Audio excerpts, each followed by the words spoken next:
Comme vous avez pu le voir à travers de cette série de vidéos, les étapes doivent être enchaînées de manière bien précise pour obtenir des données exploitables par la communauté scientifique. Tout ceci requiert une organisation et une architecture commune qui est mise en place par ce qu'on appelle l'équipe système, qui pour Euclide est principalement située au CNES, l'Agence française de l'espace.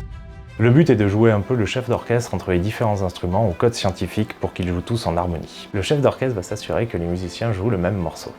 C'est-à-dire qu'il faut d'une part qu'ils jouent la même partition et d'autre part qu'ils soient capables de jouer ensemble. Outre ces aspects d'architecture, il faut aussi s'assurer que l'intégralité de la chaîne de traitement puisse être lancée sur l'ensemble des centres de calcul indépendamment de leurs contraintes respectives. La chaîne de traitement est découpée en parties développées par des personnes différentes, comme des musiciens qui joueraient leur partition de leur côté. Cela veut dire que l'équipe système doit développer tous les composants communs à toute la chaîne de traitement et que les différentes parties doivent parler entre elles.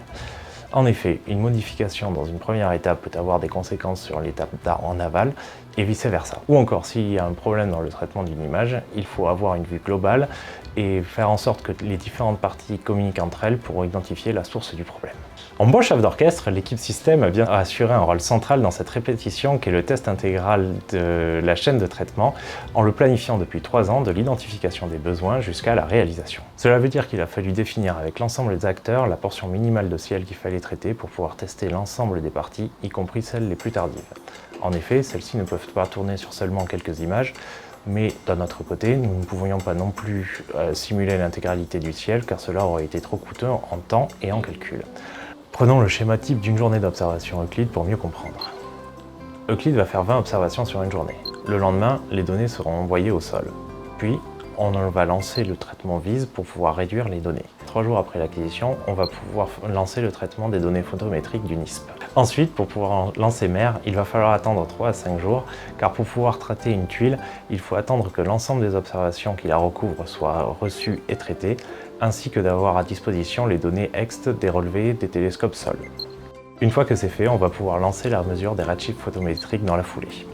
Il faudra encore 2 ou 3 jours pour traiter leur mesure de forme et procéder à l'extraction des spectres et à la mesure de redshift associée. Il faut donc compter une dizaine de jours dans le meilleur des cas. J'espère qu'avec cette série de vidéos, vous comprendrez un peu mieux comment se traitent les données du satellite Euclide et que le travail que cela demande et qui doit intervenir bien en amont de la mission. Rendez-vous quelques mois après le lancement pour le traitement des premières observations.